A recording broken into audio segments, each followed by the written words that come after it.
apabila kalian berbeda pendapat, berselisih paham, maka kembalikanlah masalah itu kepada Allah dan Rasulnya. Kalau dulu di zaman para sahabat jelas ada Rasulullah SAW, di zaman sekarang tidak. Maka maksudnya kembalikan kepada Allah dan Rasulnya, kembalikan kepada Al-Quran dan hadis-hadis Rasulullah SAW. Firman Allah Subhanahu wa taala ini di surat An-Nisa. Di surat An-Nisa. Di ayat sebelumnya juga Allah berfirman, ya ayyuhalladzina amanu atiiullaha wa atiiur rasula wa ulil amri minkum.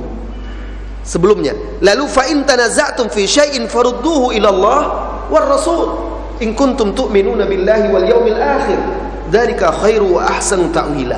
Mari kita pahami ayat ini. Di bagian pertama Allah Subhanahu wa taala mengajak, memerintahkan orang yang beriman mentaati Allah dan Rasulnya, kemudian mentaati ulil amri, termasuk di sini para ulama. Di bagian yang berikutnya setelah itu Allah sebutkan lagi, kalau kalian berbeda pendapat, kembalikanlah kepada Allah dan Rasulnya jika kalian betul-betul beriman, karena itulah sebaik-baik penafsiran. Kenapa di sini tidak disebut ulil amri lagi? Di awal tadi, ketaatan dan kepatuhan kepada ulil amri pun mengikut ketaatan dan kepatuhan kepada Allah dan Rasulnya. Selama ulil amri, pemimpin dan ulama itu mengikuti Allah dan Rasulnya, tidak menyelisihi Allah dan Rasulnya, itu kita patuhi. Dalam masalah perbedaan pendapat, ketika terjadi perbedaan pendapat, maka di situ dikatakan oleh Allah, kembalikan kepada Allah dan Rasulnya. Tidak disebutkan lagi di sini ulil amri atau ulama itu. Kenapa?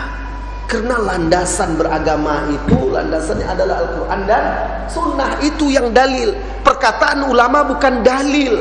Perkataan ulama itu jalan kita untuk memahami dalil. Tetapi yang dalil, tempat kita merujuk itu adalah Al-Quran dan hadis.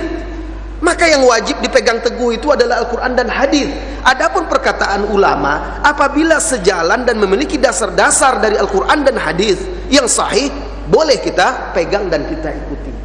Makanya di situ hanya disebut kembalikan kepada Allah dan Rasulnya.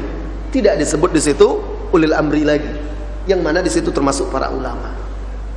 Karena dalam perbedaan pendapat yang dilihat adalah dalilnya. Dilihat dalilnya. Ini